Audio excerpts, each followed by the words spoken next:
Hello everyone, welcome to my channel online GS by Diwakar. यहाँ पे देखिए हम लोग कल आपसे बात किया गया था कि जो ऑब्जेक्शन वाले प्रश्न है उसका सारा डेटा आपको यहाँ पे प्रोवाइड करा दिया जाएगा कि कौन कौन पे ऑब्जेक्शन आप लोग कर सकते हैं, उसका प्रूफ क्या क्या दिया गया है यहाँ पे। ठीक, तो सबसे पहले ये जान लेते हैं कि ऑब्जेक्शन आपको कैसे करना है। तो ऑब्जेक्शन करने के लिए आप ये objection.upscssb.org की वेबसाइट पे जाएंगे। ठीक, वहाँ पे क्या करना है, आपको अपना रोल नंबर डालना है। रोल नंबर डालने के बाद जो आपने रजिस्टर्ड मोबाइल नंबर है उसको डालना है। उसके बाद उस पर OTP आ जाएगा, फिर आपके वहाँ पे मोबाइल नंबर पे जो OTP उसको डालने के बाद आपका लॉगिन हो जाएगा। और जितने प्रश्नों पे आपको आपत्ति दर्ज करानी है वहाँ पे आप जो है इस पेज पर क्या करना है, अभ्यर्थी को अपना नाम, बुकलेट की आपकी सीरीज कौन सी है और अभ्यर्थी द्वारा कितने प्रश्नों पर आपत्तियां की जा रही हैं उसकी संख्या का अंकन करना होगा। ठीक, कि मान लीजिए आप यहाँ पे हमने 6 प्रश्न को इंक्लूड किया है, जिसमें 5 पे तो आपके ढेर सारे एविडेंस मिल गए हैं और एक प्रश्न जो आपका है सन नगर वाला या महानगर वाला, उस पर एविडेंस नहीं मिल पाया है। वो आप लोग एक बार चेक कर लीजिएगा और प्रश्न आपको आगे दिखा दिया जाएगा। ये माजिद हुसैन सर की किताब में आपको मिल जाएगा। ठीक, माजिद हुसैन सर की जो ह्यूमन ज्योग्राफी है और उनका आदिवासी भूगोल, उसमें भी आप चेक कर लीजिए एक बार। ठीक, उसके बाद जब आप यहाँ पे आपत्ति करेंगे तो प्रश्न अभ्यर्थी को प्रश्न संख्या, आपत्ति का प्रकार, अभ्यर्थी के अनुसार सही उत्तर क्या होना चाहिए वो लिखना है वहाँ पे। और आपको टिप्पणी भी अंकित करनी है, जैसे कि जो एग्जैक्ट मान लीजिए आपका नहीं मिला, जैसे इंडोनेशिया के क्लाइमेट की बात की गई है तो उसमें आपका इक्वेटर, ठीक, और आपका ट्रॉपिकल दोनों दिया है। तो आगे हम बात करेंगे कैसे आपको कमेंट करना है। ठीक, जैसे प्रश्न आ जाएगा तो उसमें कमेंट करने की बात चलेगी। तो ये चीज़ें आपको यहाँ से पढ़ लीजिएगा, आसानी से उसमें हो जाएगा। कोई देखिए किन प्रश्नों पे आपत्ति करनी है। कि आपका रुको जाओ नियतिवाद है जो आयोग ने दिया है मैकेंडर का, जबकि होना क्या चाहिए, टेलर का।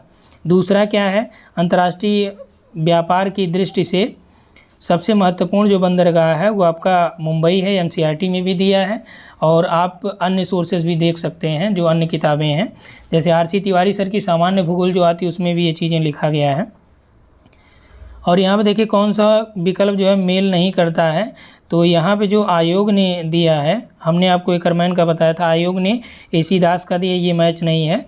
और यहाँ पे जैसे प्रॉब्लम्स ऑफ ज्योग्राफी, ये डिकिंसन की नहीं बल्कि किर्क की है, तो ये भी आपका मैच नहीं कर रहा है। तो यानी कि आयोग का जो आंसर D है तो इसमें C भी होना चाहिए, या आयोग इस प्रश्न को हटाए। ठीक, उसका भी सोर्स यहाँ पे आपको अवेलेबल कराया गया। असत्य कथन कौन सा है, तो यहाँ पे देखिए भारत के महानगरों एवं संनगरों की जनसंख्या में तीव्र गति से वृद्धि हो रही, सही है। और यहाँ पे जो 85% हमने बताया था कि ऐसा होना चाहिए। संनगरों में निर्धनता, बेरोजगारी, असुरक्षा और अपराध भी उच्च दर पे होता है, ये भी आपका ठीक है यहाँ पे। तो यहाँ पे ये B और C में से कोई एक होना चाहिए, लेकिन आयोग ने दिया है D।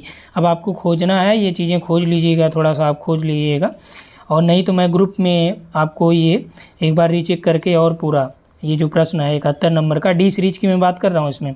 ठीक, तो इसको मैं रीचेक करके आपको फिर से दोबारा ग्रुप में बता दूंगा। और जो यहाँ पे देखिए अंधेरा युग है, डार्क एज है, डार्क एज पे भी सबिन सर की किताब में आपका जो मिलेगा वो पहली से लेकर 14वीं सदी में है। जियोमॉर्फोलॉजी में अलग अलग किताबों में अलग अलग मिलेगा, तो इसलिए इसके सभी विकल्प गलत होंगे। ठीक, तो आइए यहाँ पे देखते हैं कि इंडोनेशिया का एक आपका क्लाइमेट वाला है, तो टोटल 6 प्रश्न हो गए। एक ये हो गया, 2 आपका 75 नंबर है, 3 आपका 71 नंबर है, 4 आपका 62 है और 61 है 5, और छठा आपका जो है रुको जाओ नियतिवाद है। ठीक, अब यहाँ पे देखिए जो सोर्स आपको अवेलेबल कराए गए, एक तो आपका रुको जाओ नियतिवाद में भौगोलिक चिंतन का इतिहास, माजिद हुसैन सर की किताब है और ये 5वीं संस्करण की किताब है। पेज नंबर देख लीजिए, 229 पेज नंबर है। और इसके बाद देखिए यहाँ पे जो दिया गया है नियो डिटर्मिनिज्म में 229 नंबर पेज पे, यहाँ पे देखिए डायरेक्ट लिखा गया है। इसको आप स्क्रीनशॉट भी ले सकते हैं, यही डायरेक्ट आप वहाँ पे लगा सकते हैं। ठीक, इसको आप यदि ऑब्जेक्शन करना है तो आप स्क्रीनशॉट ले लीजिए। और किताब का यहाँ पे देखिए नाम भी है और ये चीज़ें भी है, यहाँ पे लिखा भी है कि ग्रिफिथ टेलर ने रुको और जाओ नियतिवाद या डिटर्मिनिज्म दिया। आगे NCERT में भी ये चीज़ें हैं। यहाँ पे देखिए मानव भूगोल का सिद्धांत कक्षा 12 की NCERT है और ये संस्करण जो जनवरी 2020 का संस्करण है, ये पब्लिकेशन आप देख सकते हैं। और यहाँ पे देखिए पेज नंबर हम लोग बात करें तो पेज नंबर 4 है। ठीक, पेज नंबर 4 पे यहाँ पे लिखा है भूगोलवेत्ता ग्रिफिथ टेलर ने एक नई संकल्पना प्रस्तुत की जो दो विचारों पर्यावरण निश्चयवाद और संभववाद के बीच परिलक्षित होती। इन्होंने निश्चयवाद या नव निश्चयवाद, यहाँ पे देखिए आप स्क्रीनशॉट ले लीजिए, नव निश्चयवाद अथवा रुको और जाओ निश्चयवाद का नाम दिया। ठीक, तो यहाँ पे आपका ये भी हो जाएगा। तो एक प्रश्न तो ये श्योर हो गया। चलिए दूसरे पे आते हैं। दूसरा ये भौतिक भूगोल का स्वरूप से है। यहाँ पे देखिए इंडोनेशिया का क्लाइमेट वाले से है। तो यहाँ पे यदि सबिन सर की किताब में आप देखेंगे तो ये सेशन जो है आपका 2020-21 का है किताब, अपडेटेड वाली भौतिक भूगोल का स्वरूप। और पेज नंबर में बात करूँ तो यहाँ पे आपका 43 नंबर है, ये पेज नंबर रुकिए आपको बता दे रहे हैं। तो ये पेज नंबर 529 है। ठीक, और किताब आपको दिखाई दिया गया है। किताब कौन सी है? भौतिक भूगोल का स्वरूप, और एडिशन है ये आपका 2020-21 का। ठीक, अब यहाँ पे देखिए लिखा है कि विषुवत रेखीय जलवायु प्रदेश जो है ये विषुवत रेखा के उत्तर या दक्षिण में 5 से लेकर 10 डिग्री अक्षांश तक विस्तृत होते हैं। अब यहाँ पे देखिए जबकि इंडोनेशिया का विस्तार है 6 से 14 डिग्री दक्षिणी अक्षांश में। ठीक, कहाँ पे है? वो इक्वेटर के नीचे पाया जाता है। तो यहाँ पे जो आपका हो जाएगा। और दूसरा यहाँ पे देखिए इंक्लूड किया गया है कि उष्णकटिबंधीय मानसूनी जलवायु। तो यहाँ पे 5 से लेकर 30 डिग्री उत्तर या दक्षिणी। अब देखिए उष्णकटिबंधीय, वहाँ पे आपका विकल्प में क्या लिखा है? विकल्प में आ जाते हैं इंडोनेशिया का जो आपका यहाँ पे दिया गया। देखिए यहाँ पे आपका मानसूनी भी है, विषुवत रेखी भी है और ट्रॉपिकल भी है। ठीक, उष्ण आर्द्र भी है। अब यहाँ पे विषुवत रेखी भी, मानसूनी भी और उष्ण आर्द्र भी। ठीक, तीनों विकल्प यहाँ पे आपके ये उष्ण जलवायु ट्रॉपिकल में, चूँकि ट्रॉपिकल का जो विषुवत रेखी जलवायु होती है उसमें ट्रॉपिकल भी पाई जाती है। अब देखिए आपको कमेंट में क्या लिखना है, आ जाते हैं हम लोग यहाँ पे। तो कमेंट में आप लिखेंगे कि चूँकि दिया गया विकल्प या दिए गए प्रश्न में ये पूछा गया है कि इंडोनेशिया की जलवायु कैसी है, तो इंडोनेशिया का जो अक्षांशीय विस्तार है वह 6 डिग्री से लेकर 14 डिग्री दक्षिणी अक्षांशों तक पाया जाता है। जबकि विषुवत रेखी जलवायु अकॉर्डिंग टू विषुवत रेखी जलवायु का विस्तार, कोष्टक में आप लिख दीजिएगा सबिन सिंह। ठीक, सबिन सिंह आगे क्या लिखेंगे?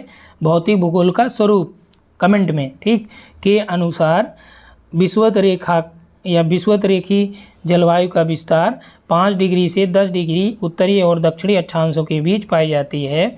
अतः इंडोनेशिया में, चूँकि इंडोनेशिया में जो जलवायु होगा वो आपका कैसा हो जाएगा फिर? विषुवत रेखी। यहाँ पे देखिए विषुवत रेखी जलवायु उष्णकटिबंधीय वर्षा वाले जलवायु प्रदेश भी हैं। चूँकि विकल्प में उष्णकटिबंधीय जलवायु ही केवल लिखा है, तो इसलिए विषुवत रेखी जलवायु उष्णकटिबंधीय जलवायु होती है। और इंडोनेशिया का विस्तार 14 डिग्री तक पाया जाता है। अतः इंडोनेशिया में मानसूनी, विषुवत रेखी, ट्रॉपिकल यानी उष्णकटिबंधीय तीनों प्रकार की जलवायु का विस्तार पाया जाएगा। ठीक, कमेंट में ये आप लिख सकते हैं। यहाँ पे आप देखिए लिखा भी गया है। उसके बाद देखिए कक्षा 12 के लिए जो भूगोल की पाठ्य पुस्तक है ये आपका मानव मतलब भारत, लोग और अर्थव्यवस्था, जिसमें आपका ये बंदरगाह वाला दिया गया है। ठीक, नई वाली जो किताब है उसमें भी आपका यही चीज़ें मिल जाएंगी। ठीक, तो उसको भी आप यहाँ पे लगा सकते हैं। यहाँ पे देखिए लिखा भी गया है। और ये पेज नंबर आपको बता देते हैं, 129 नंबर है। अंतर्राष्ट्रीय व्यापार वाला जो चैप्टर है उसमें लिखा गया स्पष्ट रूप से कि यहाँ पे देखिए कांडला के बारे में, कांडला का जो विकास किया गया था ये मुंबई के पत्तन के दबाव को घटाने के लिए किया गया था।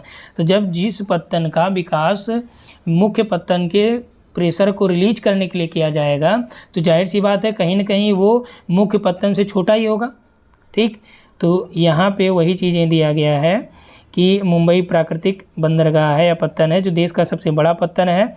और यहाँ पे देखिए स्पष्ट रूप से ये लिखा गया है कि जहाँ देश के विदेशी व्यापार का अधिकांश भाग यहाँ पे संचालित होता है। ठीक, अब आपको कमेंट में इस संदर्भ में ये लिखना है कि चूंकि कांडला बंदरगाह मुंबई के भार को कम करने के लिए विकसित किया गया और वर्तमान में सर्वाधिक जो विदेशी का मतलब अंतर्राष्ट्रीय व्यापार का अधिकांश जो भाग है मुंबई से ही हो रहा है, अतः अंतर्राष्ट्रीय व्यापार के लिए सबसे जो उपयुक्त बंदरगाह है वो आपका मुंबई होना चाहिए।